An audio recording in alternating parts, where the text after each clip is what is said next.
Zach Wilks.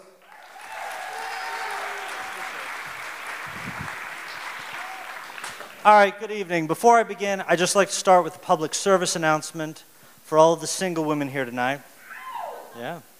Ladies, please, please, never believe a man. This woman already here is like, we learned that a long time ago, honey.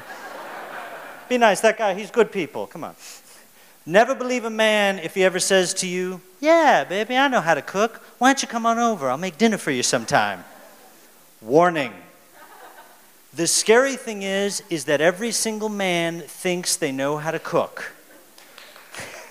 But to put this in terms that every woman will understand, men believe they know how to cook the same way that every man believes he knows how to dance. So ladies, unless you want to subject your bodies to the culinary equivalent of woo, woo, you have been warned. Part of the problem is that most women have never actually had the opportunity to see a single guy cook for himself. Now, I don't mean the way that most single guys obtain food, which usually is, hello, I have a coupon for crazy bread.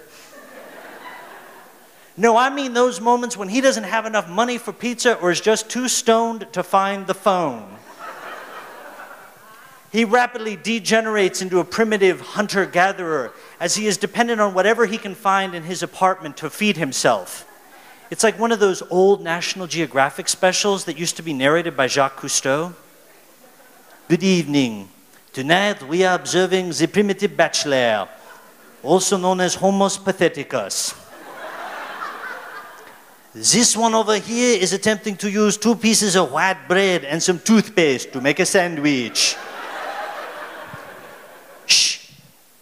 Over here we can see his roommate trying to use some old M&Ms he has found in the cushions of the couch as a basis for soup. I actually have no right to talk, but because back when we were first dating, I nearly killed my wife with gumbo. Now, in my defense, she actually believed me when I said I knew how to cook. Part of my problem, though, is that I was actually raised in a very primitive third world society. That's right, I'm from Alabama. Yeah. Now, if you know anything about Southern cooking, you know that we follow a simple rule, and that is, if it ain't fried, it ain't food. But I'm actually from the Alabama Gulf Coast, and we have another rule down there. And that rule is, we will eat anything that swims. I do mean anything. Trust me, after Hurricane Katrina, if there had been a boatload of FEMA workers that capsized in the wrong bayou, yeah, they were at somebody's tipper table come dinner time, and I don't mean as guests. Relief workers. Y'all doing a heck of a job, heck of a job. So based on my upbringing, I decided to make my date gumbo. Now this requires a lot of ingredients, and one of the most important ingredients is a nasty, slimy southern vegetable known as okra. People know what okra is? If you don't know what okra is, just imagine that a snake one night got really drunk and fucked a pickle. And 9 months later, you got okra. Now it's really going to surprise you that not many grocery stores carry okra. So I had to go out in D.C. to find this, and back then they only had a couple options for grocery stores. You had Safeway, and that one random grocery store, convenience store at the end of every block, you know the one. It's about the space of where I'm standing. They have enough room for a grocery store, a deli, a video store, and a car dealership. But I hit every Safeway in town. I went to the social Safeway over in Georgetown. I went to the Soviet Safeway on 17th Street. And I went to the one near me. That was the secret Safeway. For those people who don't know it, the thing is in the basement of an office building, and there is no sign out front. It's like going to a 1920s speakeasy. You're like, Pop-Tarts. This is, honest to God, it's an undisclosed location grocery store. This is where Dick Cheney would get his groceries if they had fried puppies. Meh, give me half pound of Jack Russell and the heart of the bag boy.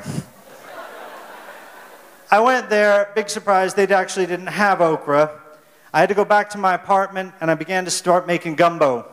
I started cooking until I realized a small problem. I don't know how to make gumbo. Fake it. Eventually, my date comes over. She's impressed that I actually cooked. We sit down. She lets me hold her hand during dinner. Later, move to the couch, have a couple glasses of wine. And she lets me, later on, hold her hair as she violently throws up all over me, all over the apartment, all over my dog. Because in my excitement to have somebody actually come, a woman come to my apartment, I had missed the part where she mentioned having a violent allergy to shellfish. But it's okay, she survived, so it's okay to laugh. But the truly amazing thing is she gave me another chance, and we've been together 14 years. Yeah, and she still lets me cook on occasion, but only when my mother comes to visit. Thank you all, you guys have been great.